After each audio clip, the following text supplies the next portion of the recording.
মহাভারত ভারতীয় শিক্ষা সংস্কৃতি, রাজনীতি, ধর্মনীতি, আচার আচরণের এক মহামিলন গ্রন্থ। অমূল্য ধন। এ শুধু এক কাহিনী নয়, ভারতবর্ষের আত্মাও বটে। বহু গুণীজন একে বঙ্গানুবাদ করেছেন সময়ের প্রেক্ষিতে। আমরাও চেষ্টা করছি সহজ ও সরল ভাষায় গল্পের মতো করে এই মহাগ্রন্থ উপস্থাপনের। এই দীর্ঘ যাত্রাপথে আপনাকেও পেতে চাই সঙ্গী হিসেবে। দেখুন, শুনুন, মতামত দিন। লাইক, শেয়ার আর সাবস্ক্রাইব করে পাশে থাকুন, অনুরোধ রইল।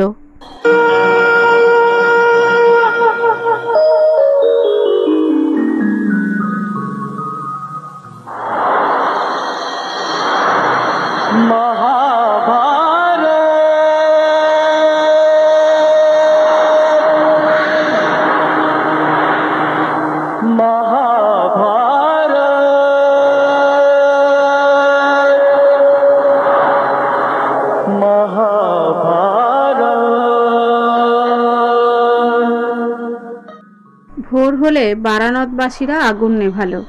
ধ্বংসস্তূপে পুরোচনের দেহ ও নিষাদী মাতাসহ 5 পুত্রের দগ্ধ শরীর দেখে স্থির করল কুন্তী ও পাণ্ডবরা মারা গেছেন। সুড়ঙ্গমুখ তারা পায়নি, খননকারী আগেই মাটি ফেলে বুঝিয়ে রেখেছিল। সংবাদ পৌঁছল হস্তিনাপুরে। ধৃতরাষ্ট্র বহু বিলাপ করলেন, নির্দেশ দিলেন অন্ত্যেষ্টির ব্যবস্থা করো। ভীষ্ম, ধৃতরাষ্ট্র ও কৌরবগণ এক বস্ত্রে গঙ্গা তীরে গিয়ে তর্পণ করলেন।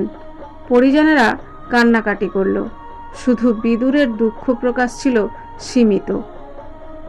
পাণ্ডবরা যখন বনে আশ্রয় নিয়েছিলেন, কুন্তী ও যুধিষ্ঠির প্রমুখ গভীর নিদ্রায় নিমগ্ন, তখন তাদের থেকে কিছু দূরে এক বিশাল শালগাছের ওপরে বসেছিল ভয়ঙ্কর রাক্ষস হিড়িম্ব। তার গায়ের রং বর্ষার কালো মেঘের মতো, চোখ দুটি অগ্নি শিখার ন্যায় জ্বলজ্বল করছে, মুখে ধারালো দাঁত বের হয়ে আছে, দেহ থেকে রক্তের গন্ধ ছড়াচ্ছে। বহুদিন পরে তার পছন্দসই খাদ্য সে সামনে পেয়েছে। পাণ্ডবদের দেখে হিড়িম্বের লালারস ঝরতে লাগলো। আনন্দে সে তার ভগিনী হিড়িম্বাকে বলল, আজ আমার ভাগ্য খুলেছে। বহুকাল পর এই মানব মাংস ভক্ষণের সুযোগ এসেছে। দেখো, তাদের রক্ত পান করার জন্য আমার জিহ্বা বেরিয়ে আসছে। তুমি এখনই গিয়ে তাদের হত্যা করে নিয়ে এসো। আজ আমরা ভাই বোন মিলে উল্লাসে নৃত্য করব। ভ্রাতার আদেশ শুনে হিড়িম্বা দ্রুত শাল শাখা থেকে লাফ দিয়ে পাণ্ডবদের কাছে এলো। কাছে গিয়ে দেখল সবাই গাঢ় নিদ্রায় আচ্ছন্ন। শুধু একজন জেগে সতর্ক হয়ে বসে আছেন, তিনি ভীম। ভীমের দীপ্ত দেহ, সিংহস্কন্ধ, মহাশক্তি ও সৌন্দর্য দেখে হিড়িম্বার মনে হলো এই মহাবাহু বীর ছাড়া আর কেউ তার স্বামী হওয়ার যোগ্য নয়। তখনই সে মনে মনে স্থির করল ভ্রাতার কথা সে মানবে না। পতিপ্রীতি ভ্রাতৃস্নেহের চেয়েও শ্রেষ্ঠ। তৎক্ষণাৎ হিড়িম্বা এক রূপসী নারীর রূপ ধারণ করল। সোনার অলঙ্কার, শোভন বসন ও ফুলের মালা পরে লাজভরা হাসি নিয়ে সে ভীমের কাছে এসে বলল, পুরুষোত্তম, আপনি কে? কোথা থেকে এসেছেন? এরা কারা? এই দেবতুল্য পুরুষগণ ও সুকুমারী নারী যারা এখানে নিদ্রিত? জেনে রাখুন, এই বনে আমার ভ্রাতা হিড়িম্ব বাস করে। সে আপনাদের হত্যা করে মাংস ভক্ষণ করতে চায়, সেই কারণেই আমাকে পাঠিয়েছে। কিন্তু আপনাকে দেখে আমার হৃদয় আকৃষ্ট হয়েছে। আমি আকাশ চারিনি, ইচ্ছামতো বিচরণ করতে পারি। আপনিই হন আমার পতিদেব। ভীম হেসে বললেন, রাক্ষসী, আমি মাতা ও ভ্রাতাদের নিদ্রারত অবস্থায় বিপদে ফেলে কোথাও যাব না। রাক্ষস, যজ্ঞ কিংবা গন্ধর্ব যেই হোক, আমি সকলকে দমন করতে সক্ষম। তুমি চাইলে থাকো, না চাইলে তোমার ভ্রাতাকে পাঠাও। ভগিনী ফিরতে বিলম্ব করছে দেখে হিড়িম্ব নিজেই পাণ্ডবদের দিকে ছুটে এলো। হিড়িম্বা ততক্ষণে ভীমকে বলল, এসো, তোমরা সকলে আমার নিতম্বে আরোহণ করো। আমি তোমাদের আকাশপথে নিরাপদে নিয়ে যাব। ভীম বললেন, আমি মানুষ বলে আমাকে দুর্বল ভেবো না। তোমার ভাই আসুক।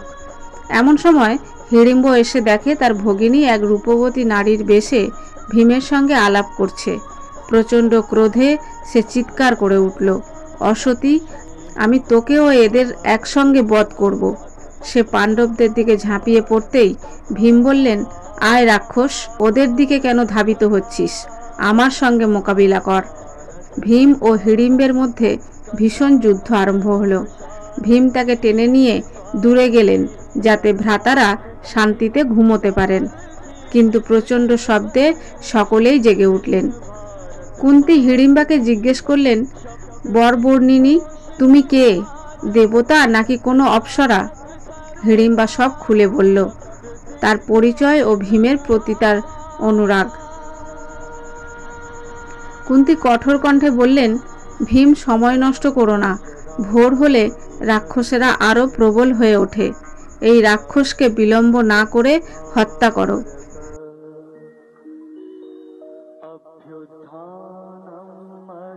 ভীম তৎক্ষণাৎ হিড়িম্বকে কুস্তির মতো কাঁধে তুলে ধরলেন, আকাশে ঘোরাতে ঘোরাতে মাটিতে আছড়ে ফেললেন। এই এক আঘাতেই রাক্ষসের দেহ চূর্ণ বিচূর্ণ হল। অর্জুন তখন বললেন, আমাদের এখান থেকে শহর বেশি দূরে নয় মনে হচ্ছে। দুর্যোধন যদি সন্ধান পায় বিপদ হবে, চলুন অন্যত্র যাই। ভীম বললেন, রাক্ষসেরা সর্বদা মায়ার আশ্রয় নেয়। হিড়িম্বা, তুমি এখন তোমার নিজের পথে যাও। যুধিষ্ঠির তাতে আপত্তি জানালেন, না, স্ত্রী হত্যা নয়, এ আমাদের অনিষ্ট করবে না।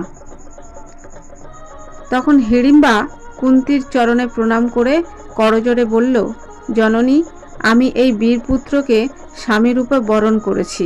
আমাকে দয়া করে প্রত্যাখ্যান করবেন না। আমার ভক্তি ও অনুরাগকে স্বীকার করুন।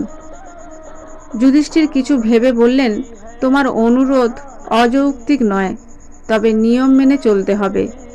ভীম দিনের বেলায় তোমার সঙ্গে থাকবে, সূর্যাস্তের পর আমাদের কাছে ফিরে আসবে। ভীম বললেন, যতদিন না তোমার সন্তান জন্ম নিচ্ছে ততদিনই আমি তোমার সঙ্গে থাকব। হিড়িম্বা আনন্দের সঙ্গে সম্মত হলেন এবং ভীমকে আকাশপথে নিয়ে চলে গেল।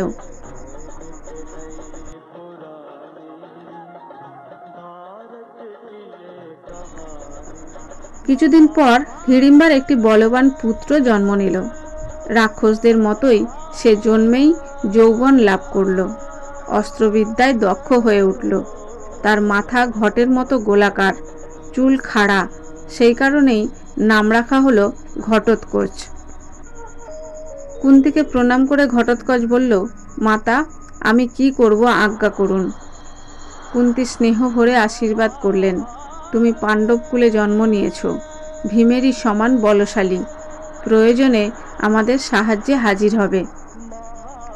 ঘটোৎকচ প্রতিশ্রুতি দিয়ে উত্তর দিকে চলে গেল। এরপর পাণ্ডবরা জটাজুটো মৃগ চর্ম পরে তপস্বীর বেশে নানা জনপদ অতিক্রম করলেন। চলতে চলতে মহর্ষি ব্যাসের সাক্ষাৎ পেলেন। ব্যাস তাদের সান্ত্বনা দিয়ে বললেন, বিষণ্ণ হয়ো না, তোমাদের মঙ্গল হবেই। যতদিন না আবার আমার সঙ্গে দেখা হচ্ছে ততদিন নিকটবর্তী নগরে ব্রাহ্মণের গৃহে আশ্রয় নাও। ব্যাস তাদের একচক্রা নগরে পৌঁছে দিলেন, যেখানে পাণ্ডবরা গৃহবেশে থাকতে শুরু করলেন।